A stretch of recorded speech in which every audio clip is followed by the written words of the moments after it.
In this demo, we will learn about semantic kernel and take a quick look at a blog which shows you how to use semantic kernel in conjunction with OpenAI's GPT-3 and 4 models. So what is semantic kernel? Semantic kernel is a lightweight and open source SDK from Microsoft, and what it helps you do is to connect LLM capability to traditional programming solutions. It'd been on my radar for quite a while, and you can connect to OpenAI models or Azure OpenAI models in Hugging Face and various others. And in essence, semantic kernel is an orchestration layer that sits in between many of the recent innovations that we've seen. Okay, and it's for developers who want to integrate AI models into their existing programming solutions, right? Some of the key concepts include services, plugins, and planners. Services are basically any AI services that you can connect to your existing solution. Plugins are code that you may have written, or third-party web services or database backends that you would like to connect semantic kernel to. And what happens is when you connect semantic kernel to a plugin and in conjunction with an LLM, when you send a prompt to that LLM that references a plugin, it will branch out and use the functionality that's been developed in the plugin as part of that entire end-to-end process. So what that means is that you could maybe send a prompt to an LLM to get some information about a customer record, and the LLM will generate a response, but at the same time it will branch out into your, say, customer record API to fetch additional information to satisfy that request. To make all that happen, there is a component called a planner, and that links all of the required steps to satisfy a particular user request. There is the idea of a persona, which basically tells the LLM how to interact with the user. You can think of that as a personality or a meta prompt.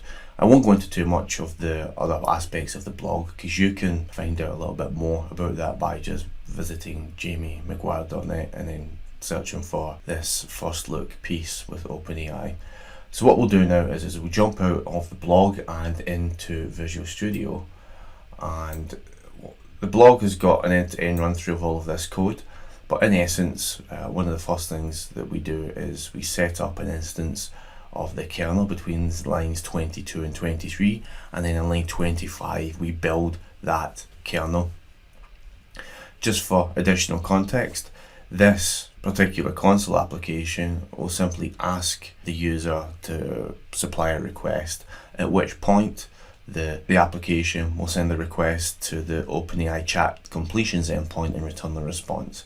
So after we have instantiated an instance of the kernel and set up the chat completions endpoint, in at line 28 we set up the chat history, and line 31 we get a reference to the chat completions service. A little bit further down we start to initiate the conversation, and we start a loop in line 36, and we add the user's initial input into the chat history, and we can see that at line 39. If we scroll down a little bit further, we've got some settings between line 42 and 45 to tell the semantic kernel how to handle function calling when interacting with OpenAI in terms of prompt execution settings. And then finally, between lines 48 and 51, we get a response from the OpenAI endpoint, and then we print out the results and then add the message from the agent into the chat history, and then we just prompt the user for some additional input. So that's enough talking just now. What we'll do is we'll run this application,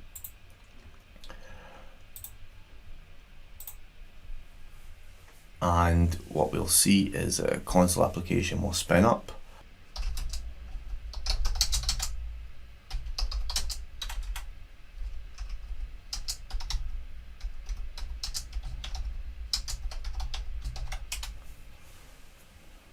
Now we've supplied a request. At this point, this prompt is being sent over to OpenAI, and we're getting a response back from the model. And we've got a number of steps here that tell us how to cook medium rare steak, Now we can change the behavior of the agent by adjusting its persona.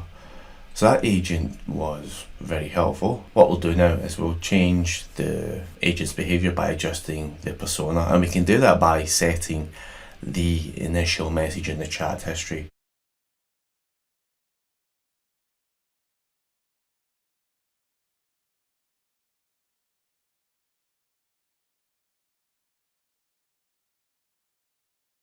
And we'll run the application again, and we'll see what the model produces this time.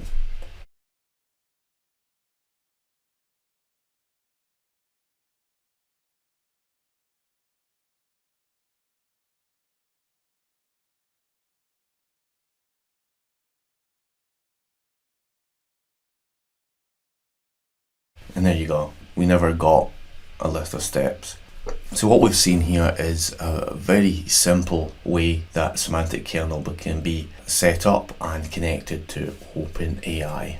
We can see here there's less than 60 lines of code.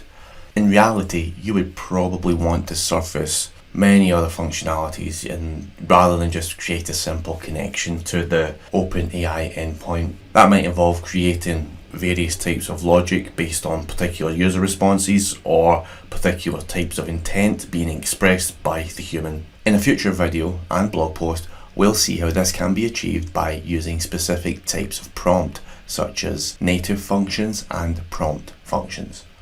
You can find out more details about how this current solution hangs together by reading the associated blog.